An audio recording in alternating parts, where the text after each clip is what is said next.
Hey everyone, and welcome back to the Vagina Healing Podcast. I am Dakira, and I'm a dietitian who has healed herself twice from two separate 2-year-long episodes of chronic vaginal infections and imbalances. I've healed myself naturally without medications from yeast, BV, mycoplasma, and ureaplasma. Today, I am multitasking by going on a walk while also recording a podcast episode. I tested out the sound quality twice to make sure that it sounds good, even if there's wind in the background, and it sounded great. So I hope that this episode comes out good. But I got this question on my TikTok feed, and I love talking to women about this because it can just make a really big difference in their life, and it's going over vaginal dryness. So I'm going to be going over what is vaginal dryness, what causes it, the risk of having vaginal dryness, and also what can we do to help naturally heal vaginal dryness.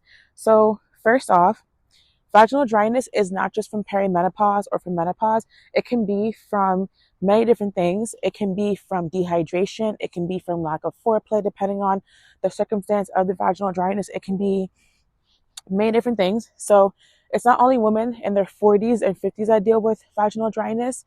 It can be anybody, because I've even dealt with it before in the past.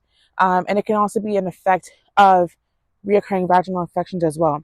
So it affects women of all ages, but I feel like a lot of women are embarrassed to talk about it, especially when it comes to intimacy and sex. A lot of women feel embarrassed that they're not wet enough or that their vagina is broken. But oftentimes during sex, it's usually the guy's fault as to why you're not wet. But we'll get into that.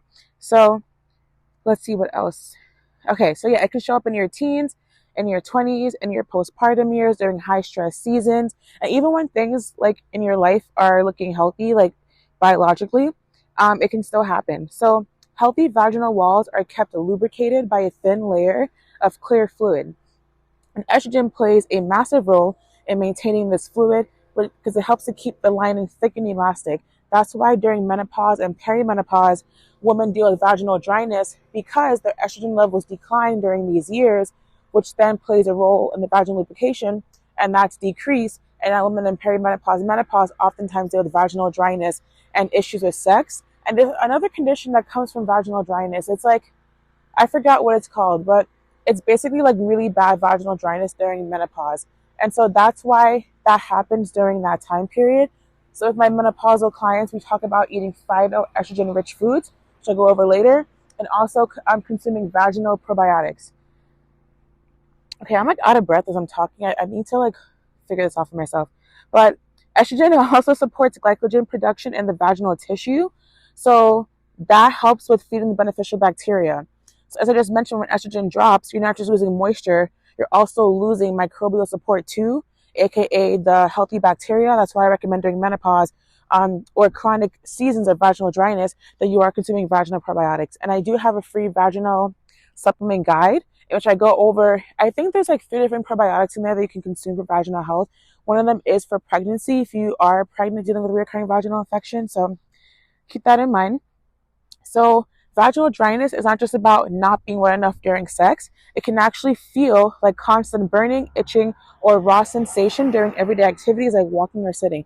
So some women may be thinking that they have recurring vaginal infections or imbalances when it can literally just be vaginal dryness. And so that's why it's really important to test and not just try random things you see on TikTok or online without really knowing what's going on with your vaginal microbiome. Because I see so many women, and I can't even blame them, because this was also me due to lack of information that was online or lack of healthcare. But women are trying so many different things to heal the vagina and nothing is working. And you don't really know what's going on. So for example, I have a client who has been trying everything for years, and she's so tired of it. And when we got her every results, she had 97% dominant good bacteria, Lactobacillus crispatus, but she was having really, really bad vaginal symptoms for like years now. So I came up with the assumption that it has to be CV, which is cytolytic vaginosis. That's basically when you have too much good bacteria that it causes yeast infection like symptoms. So it can feel like really bad burning, itching, inflammation, rawness. You may see clumps of white stuff falling out in the toilet. So if you are testing negative for yeast, but you're having yeast infection symptoms, I would get checked for CV, because it comes from having too much good bacteria. So some women can describe it as a tight, stretched feeling, increased sensitivity to toilet paper or underwear, even a subtle dry friction feeling throughout the day. So that's basically what vaginal dryness is. Now, when it comes to the hidden risk, because there are risks of vaginal dryness, and a lot of women ignore it, thinking that it's not a big deal, but it actually can be a big deal, because vaginal dryness, especially if you're having sex or inserting tampons, this can lead to vaginal tears or fissures. So fissures are basically skin tears. So you can have anal fissures where like your ass can rip if you are constipated or not drinking enough water or fiber, or from anal sex or accidental anal penetration, which, trust me, that can happen. And so, because the tissue is dry and brittle, this can cause micro tears. So friction, whether it's from sex, tampons, or even tight clothing, can cause micro tears, which can lead to pain and bleeding. And these tears can be so small that you don't see them, but your body feels them, especially during urination or movement. And so if there's small tears in your vaginal walls that you don't know about, this can obviously lead to increased risk for infections, because when you have a cut on your hand, you cover it with a Band-Aid so it doesn't get infected.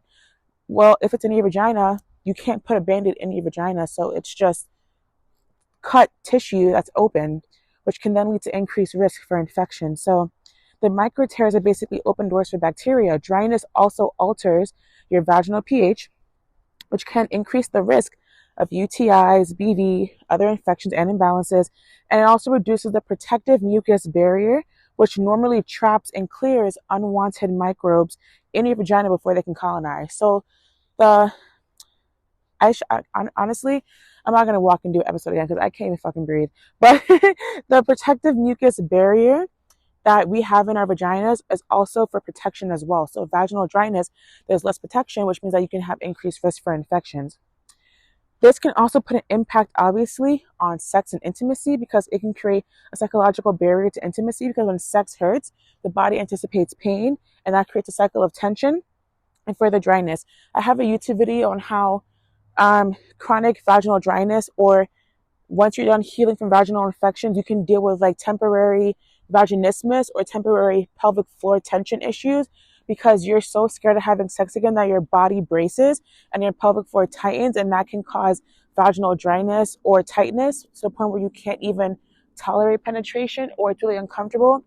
And so this is why with vaginal health, it's so important to see different specialists. Like you have a pelvic floor therapist, you have me, a vaginal health dietitian, you have GYNs. You want to get wide perspectives on things, because there can be so many different things, right? So when you are bracing yourself before sex because your nervous system is not regulated and you're scared of getting an infection, or you're scared that's going to hurt, that in itself is going to cause dryness, because for you to have sex, you need to be in a happy, like a good, pleasurable mood. You need to be aroused. You need to be in that mood. But if you're not aroused and you're not in the mood and you're also not feeling confident and you're dealing with these things, and obviously it's not going to be a good experience at all. And so that's why who you have sex with is really important. Also the connection you guys have, if you trust this person or not, because all of those play a role. If you do not feel safe in your body, you're not going to feel that safe with a partner. And if you don't feel safe with a partner, you're definitely not going to feel safe with them in your body. So it's really important that you are mindful of who you are having intimacy with, and that you trust them and that they make you feel safe. And also it's important that they also prioritize your pleasure, because a lot of the times women think that their vagina is broken because they can't get wet, when in reality there's the men that they're having sex with are rushing into their vaginas. They're not doing any foreplay. There's no kissing. There's no intimacy. And then that you expect yourself to be wet. Like, I understand if you're young and hot and popping, like in college, it's when you're like, just like, there's no other word but ripe. Like when you're ripe and you're young, obviously there's a difference. But then as you get older, women typically need more foreplay. Like that's why they always say before you drive a car, heat the engine up first. So women benefit from foreplay. Men can jump into things, sure, but women need foreplay. They need intimacy. They need to be played with or touched. Whatever the woman's love language is what she will really need before sex. And at least 15-20 minutes of foreplay can really bring you a long way versus no foreplay at all. So if you're with a man who doesn't like foreplay, doesn't want to do it, and then you're experiencing vaginal dryness because of it, then find a new man, find a new dick, because it is not that serious. And there's no reason why men should be so thirsty that they're just rushing into your vaginas without even trying to make sure that you're good first. Find a good man who prioritizes your pleasure, that likes foreplay, and wants to make sure that you're comfortable before having sex. Because if they don't care about you and they don't care about your pleasure, there's no reason why they should be in your body, period. So while there are biological causes of vaginal dryness, who you sleep with and your partner also makes a really big difference as well. And so back to nervous system regulation, when your nervous system is regulated, that can cause vaginal dryness because your body, sex is a pleasurable activity. So your body wants to feel safe and good before sex. So if you're not in a good mental state, your nervous system is fried, you're nervous about having sex, you're scared about this partner, and you have all these fears, then obviously that's going to not make you wet, because why would your body be wet when you're having a whole bunch of mental chaos in your mind? So if you feel like vaginal dryness is contributing to you having vaginismus, or vice versa, because they are interconnected, or if you feel like you're having pain penetration, it is worth speaking with a pelvic floor physical therapist, or seeing one, or following someone on Instagram like Vagina Rehab Doctor. There's other ones I follow, but I can't remember their names. And she also has her own podcast as well. So yeah, just keep that in mind. But vaginal dryness can impact intimacy because it can lead to issues in the relationship. It can lead to pain during sex, which women should not be feeling pain during sex. It should be a pleasurable experience for both parties, or if there's more than one party involved. So keep that in mind. So what causes vaginal dryness? You obviously have hormonal shifts. So when estrogen levels drop during menopause or perimenopause, this can be a leading cause. It can also happen during postpartum, while breastfeeding, or during cancer treatment. So it can also happen when you are under eating, if you are over exercising, if you have low body fat, and when the body perceives stress, it downregulates reproductive hormones. Because as I mentioned to you guys before, your body prioritizes what it deems as the most important organs or systems in your body when you're stressed. So when you are stressed, you naturally lose blood flow to certain parts of your body because your body doesn't think it's that important, and it prioritizes the brain or the heart to have the most blood flow, and decreases blood flow to like your digestive system or your reproductive system. That's why women who are chronically stressed typically have gut health issues like IBS and things like that, because there's other reasons, but one of them is that there's a lack of blood flow to that digestive system.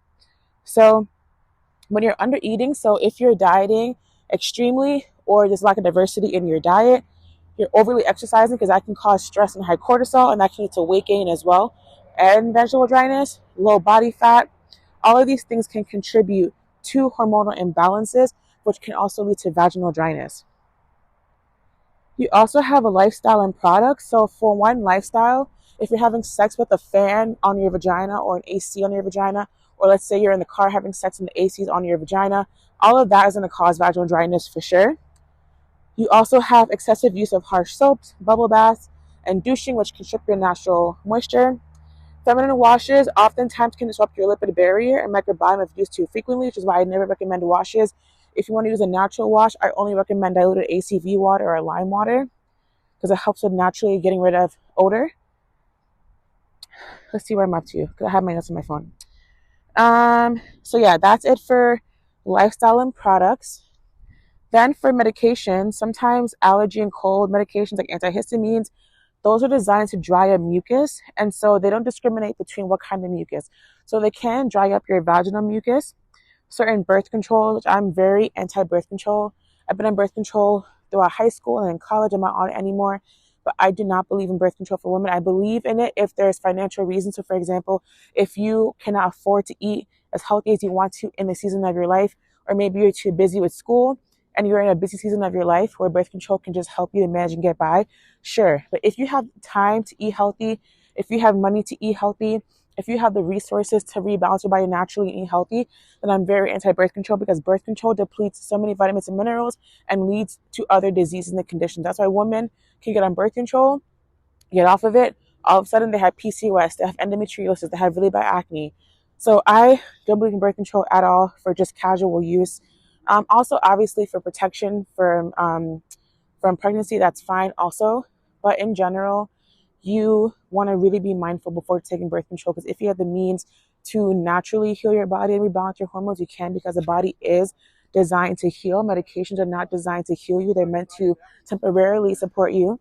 But before medications, there were plants and there were herbs and there were food. And that's what our ancestors used to heal their bodies. Did they have the access to healthcare resources like we do now? No. That's why a lot of them had shorter lifespans, but they were able to get by and heal themselves with these things, which is why we're all here today. So with that being said, I'm very anti-birth control for that reason. And birth control can just cause so many issues. Like, it really plays a really big role on your minerals and your vitamins. Not a big role, but like a bad role, because it can really deplete a lot of things in your body. And so birth controls, of course, and certain antidepressants can also contribute to vaginal dryness. You also have medications like decongestants, some acne treatments, and also hormonal IUDs, and some of them can also contribute to vaginal dryness. So if you're dealing with that and you're on any of these, then I would definitely reconsider and talk to your doctor. But doctors don't know about natural healing unless they're a functional doctor or a naturopathic doctor. So just keep that in mind, because if you're going to a regular doctor telling them that you want to be natural, they're probably gonna look at you like you're crazy, because that's just not what they're trained in. So you be mindful of that. Then you have stress and anxiety. So high cortisol. Cortisol is your stress hormone, and it's naturally high in the morning because its job is to wake you up and keep you awake.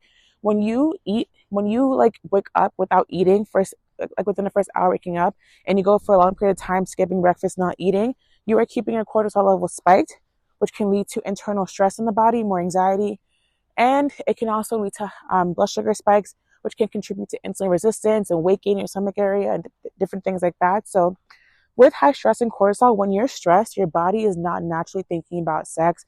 If it is, you might be a little crazy, but it's fine. With that being said, you want to prioritize being as stress-free as possible and as peaceful as possible, because high cortisol and stress can interfere with arousal, which can reduce the blood flow to the pelvic area, and that can cause, obviously, vaginal dryness. Chronic stress pulls away the non-essential functions, like I told you guys, like reproduction and lubrication, putting your body into survival mode instead of thriving mode. So stress can naturally dehydrate your vagina and cause vaginal dryness. I'm sure there's other causes of vaginal dryness as well, but these are just like the main popular ones. But like I told you guys before, a man plays a really big role in that as well. So vet your partners properly. Now, how to actually heal vaginal dryness. This is the 4 things that I always tell women to prioritize when it comes to vaginal dryness.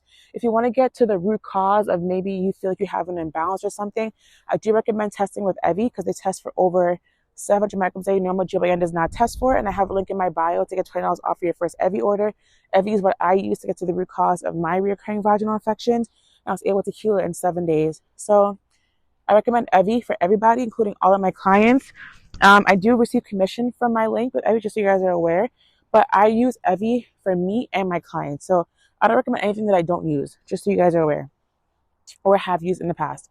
So Evie can be helpful to get a root cause test for like vaginal imbalances or infections. Or if you think it's a pelvic floor issue, I would see a pelvic floor physical therapist. Evie can also check for STs as well. So number 1, we have fats. So fats are demonized because lots of people think that you can't eat fats because of your weight gain or whatever, but fats are extremely essential for the female body, specifically because fats play a really big role in your hormones. And so your cell membranes and your hormones are literally made from fat. So if you want a low-fat diet, your body cannot produce the necessary lubrication or maintain tissue elasticity. So low-fat diets can directly contribute to vaginal dryness. And if you have a fast metabolism, you actually benefit from having a high-fat diet, because your body burns through minerals so fast. So high metabolism, I have a full episode on fast versus slow metabolism, how to tell if you have one or the other, the signs, and how to eat for your body type. Oh my gosh, I can't talk right now. How to eat for your body type specifically, because if you have a fast metabolism, you should be prioritizing more fats, because your body burns through minerals really, really fast. And if you have a slow metabolism, you should be prioritizing low fats, because your body is a little bit sluggish. So for me, I always, throughout my whole entire life, had a fast metabolism. And I've now learned recently from taking different courses that this can actually be very harmful, because it was the reason why I was having really bad, heavy, painful periods. It was also contributing to my iron deficiency anemia. And so the last few months, I have been eating a really high fat, high protein, low carb diet. So technically keto, but I'm not even going to go into keto because keto is not um, a diet that should be recommended for weight loss. Particularly, it should be for specific medical reasons. But ever since doing a high fat, high protein diet for me, low carb, my periods have improved. I've had way less clotting. I'm on my period right now. I did not throw up on my period this time. I did not have severe clotting or heavy bleeding because the fats have helped with my hormone stability and helped me to actually keep my minerals instead of burning through them really fast. So if you have issues with your metabolism, check that episode out for sure. But fats really play a huge role in vaginal lubrication and the tissue elasticity. So fats also support prostaglandin production, which influences inflammation, blood flow, and tissue repair. So prostaglandin is the pain chemical that is released during your period and also during labor that tells your body to contract. And so if you have lots of really bad cramps, that means that you have a high prostaglandin load. Fats can help to blunt that load so that you don't have that much pain during your period as well. That's why it helps to reduce inflammation, improve blood flow, and help with tissue repair. But the fats you want to prioritize are the omega-3 fatty acids and the monounsaturated fats. And you also have fats like sea buckthorn oil. So omega-3 fatty acids can come from the acronym SMASH, which are fatty fish, wild caught, but prioritize wild caught is what I meant. But you have salmon, you have sardines, you also have, SMASH, salmon, mackerel, anchovies, sardines, and herring. Those are the 5 fatty fish. Prioritize them non-smoked, like 3 times a week is good. You also have things like flax seeds and walnuts. These are all really anti-inflammatory and can also boost your hydration. They also improve cell membrane fluidity, allowing cells to retain water more effectively. Then you also have monounsaturated fats. So these come from like extra virgin olive oil or avocados. This can help to maintain your skin and tissue integrity. And these fats also support collagen structure and protect you against oxidative stress. So in general, fats can come from fatty fish, like the SMASH acronym. It can come from nuts, seeds, avocado oil, olive oil, pasture-raised eggs. When it comes to the healthier saturated fats that you can consume, saturated fats are the ones that clog your arteries if they're consumed in excess. But small amounts in your diet supports your hormones and your skin health, and it can also support your iron health because these healthy saturated fats like grass-fed butter, grass-fed ghee, they're really high in vitamins A, D, a beach in my face. They're really high in vitamins A, D, E, and K, which are the fat-soluble vitamins that can help your body to function better. And also vitamin A helps with the absorption of iron in your body. And vitamin D is really important, as we know, for mental health, hormone health, skin health. Vitamin E, same thing. So fat-soluble vitamins, you can get a lot of them in grass-fed butter or grass-fed ghee. But those are saturated fats. So keep them in moderation, but still keep them as a part of your diet. Let's see what else. I think that's it for fats. Okay, then you have things like sea buckthorn oil. So this one is really high in omega-7, which has been clinically shown to improve the health of mucous membranes and relieve vaginal dryness. So it specifically targets epithelial tissue regeneration, making it one of the most unique oils for this concern. So I have seen women do sea buckthorn oil suppositories and stuff. I haven't found a good brand for that, so I don't know of one, but that can be helpful. And the fats you want to minimize are the highly processed seed oils that can cause inflammation. So just to give you guys a brief rundown on seed oils, we have omega-3s, we have omega-6, we have omega-9s, 7s. I'm going to focus on 3 and 6 for now. Omega-3s are anti-inflammatory. Omega-6s are pro-inflammatory. So that's why you want to have a higher ratio of omega-3s in your diet versus omega-6s, because omega-6s can be pro-inflammatory. That's why they say to avoid seed oils, but we still do need seed oils in our diet, but you need a little amount of it. You need more omega-3s versus omega-6s. So you don't have to cut out all seed oils, just have more omega-3s in your diet. So yeah, just keep a good balance. Well, an uneven balance of high omega-3s, low omega-6s in your diet to help with improving vaginal dryness and irritation over time. So number 1 is fats. Make sure you have a fat with all your meals. And including in your shakes and in your smoothies, you should always have a fat in it to help you.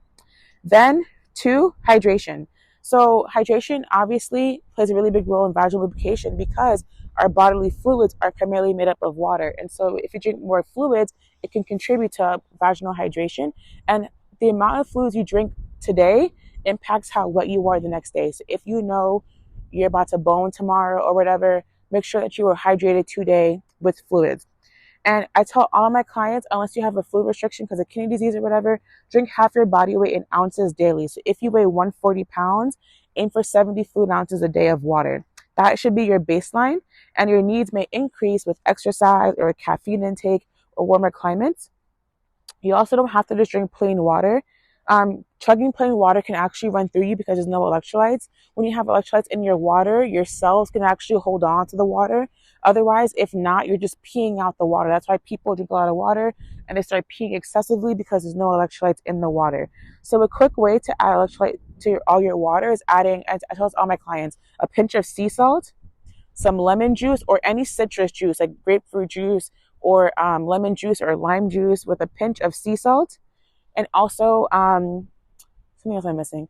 Sea salt, the citrus juice, also a sprinkle or a pinch of cream of tartar because that's really high in potassium. The salt gives you sodium, and the citrus juice can give you some other trace minerals as well. If you have magnesium powder, you can also add that into your water, make like a nice mineral mocktail.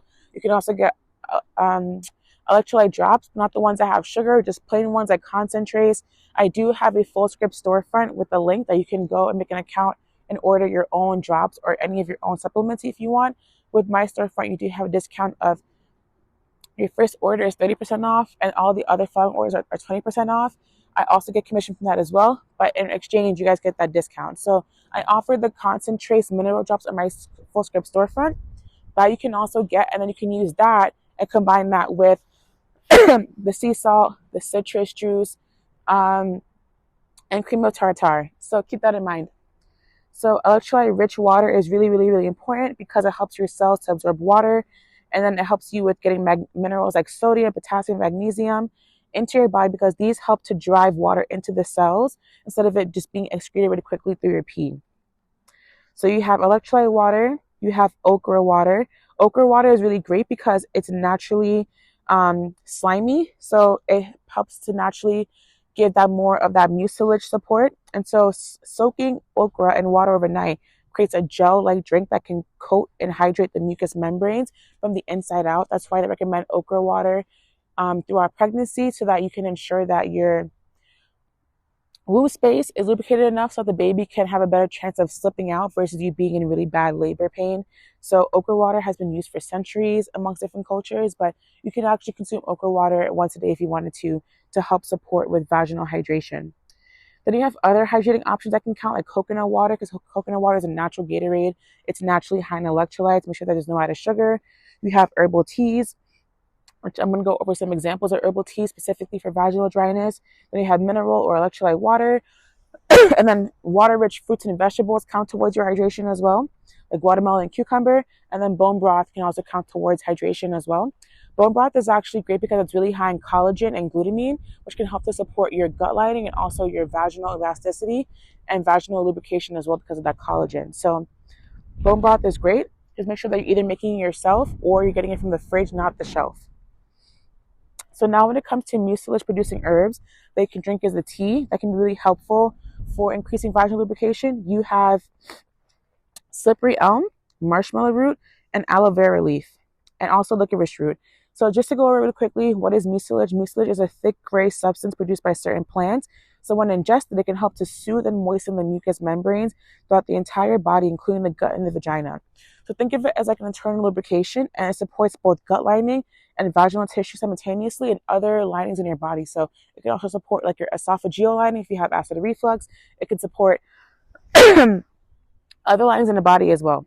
So slippery elm can coat and protect inflamed tissues, especially helpful if dryness is paired with irritation or micro tears. So you can get the actual herb or you can get a tea bag. You also have marshmallow root. I recommend marshmallow root the most to my clients. I don't know why, but marshmallow root is an excellent cooling, moistening herb. And it can also, it's often taken as a cold brew tea, but it doesn't matter if it's warm or cold. but it's best prepared as a cold infusion to preserve its mucilage content. So you can make like your own iced marshmallow root tea. You can find that as a dry herb or a loose leaf or a tea bag, whatever. Then you have licorice root, but with licorice root, you have to be mindful. I think there's an interaction between licorice root and if you're on a hypertensive or high blood pressure medication. So if that's the case, you have to get a specific kind of licorice root. I think it's called a DGL licorice. That can be helpful, but keep that in mind. I personally don't like the taste of licorice, so I don't usually recommend it.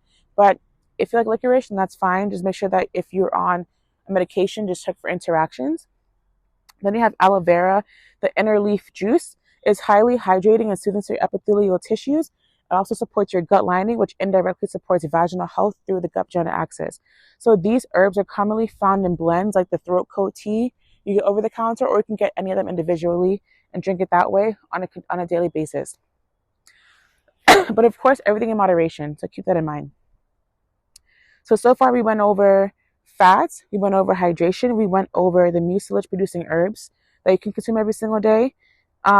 Two more things I want to recommend is number one, probiotics. So probiotics help with supporting your vaginal pH, as you all already know. So a healthy vaginal pH has a pH around 3.8 to 4.5. And so good bacteria, particularly lactobacillus, can produce lactic acid to keep it that way in that vaginal pH range. So lactobacillus also produces hydrogen peroxide and bacteriocins, which can help to actively fight off harmful microbes. So that's the goal of lactobacillus, is to protect your vagina from these things. And so dryness can actually disrupt this, because without adequate moisture, these good bacteria cannot thrive. And it allows bad bacteria and yeast to take over. So vaginal dryness can increase the risk of infections because these things typically thrive in a dry environment. Sometimes, not all. Yeast infections, like obviously that comes from moisture, but I just explained everything, so I'm not even going to re-explain it again. But basically, without adequate moisture, the good bacteria in your vagina cannot thrive, and that can allow for the bad bacteria and yeast to overgrow. So moisture is a part of the ecosystem. Without it, the whole ecosystem can basically become more hospitable for protective species. So what to look for when it comes to probiotics, definitely always check for strains like L. rhamnosus and L. reuteri, which have been heavily researched for vaginal health. There is a U.S. probiotic guide that you can look at to get recommendations for vaginal probiotics, but I give recommendations in the free vaginal guide that I have, the supplement guide that I have. But basically look for strains that have L. rhamnosus, L. reuteri, and L. crispatus, which are in the probiotics that I recommend in my free vaginal supplement guide. And so consistent intake is key, so daily intake, and also through either supplements and fermented foods. Obviously, both is great, but you don't want to overdo it so that you don't get CV. I have an episode on probiotics and what they are and how they work. So if you have more questions on that, check out that episode. But lastly, we have phytoestrogen-rich foods. And this one gets a lot of like shit in the media because people are like, Black women shouldn't be consuming soy and soy is so bad for you and yada, yada, yada. But I don't believe soy is bad for you because Asians have the highest population of centennials, which are people that live past 100 years old, and the primary ingredient in their diet is soy. Soy also is a phytoestrogen, and it's also a natural source of high protein. So I love soy milk, and I don't mind soy products at all. So I'm definitely not anti-soy, but phytoestrogens are basically these compounds in your food that act as a weak version of estrogen. So they mimic estrogen in the body, but they're not actually estrogen, and it can actually help to support natural healthy estrogen levels if you're either low in estrogen. And I also believe if it's high, it can help to bring it into equilibrium or into balance. So to give you a better definition, they are plant-derived compounds that can weakly mimic estrogen in the body, helping to plump up dry tissues without the intensity of hormone replacement therapy. So basically, they bind to estrogen receptors and can provide a subtle supportive effect, especially in low estrogen states, like I just told you guys. So these foods can be really helpful when dealing with estrogen drops or low estrogen. And they can come from organic, non-GMO soy, like edamame, tempeh, also things like flax seeds, avocados, sesame seeds, garlic, and cruciferous vegetables are really high in phytoestrogens. Flax seeds specifically are really powerful because they also provide you with omega-3s and other nutrients, and can be like a 2-for-1 special with hormone balance and hydration. So these are all the tips that I have for vaginal lubrication and for alleviating vaginal dryness.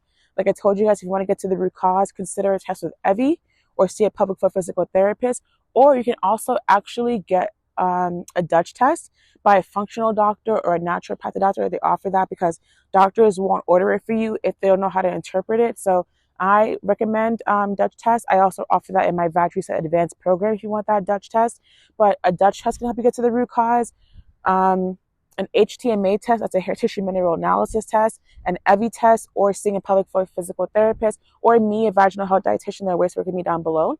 So you can either get to the root cause, or you can try any of what I recommended here, which would be increasing your fats, your hydration, your mucilage supporting herbs and drinks, and then also phytoestrogen rich foods and probiotics. So I hope that gave you guys a really great breakdown and run through of how to support vaginal lubrication.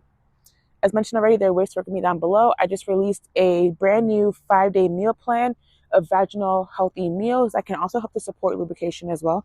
I'm going to be adding drinks into that meal plan as well. So just to give you guys some drink ideas. But yeah, I had that new 5-day meal plan.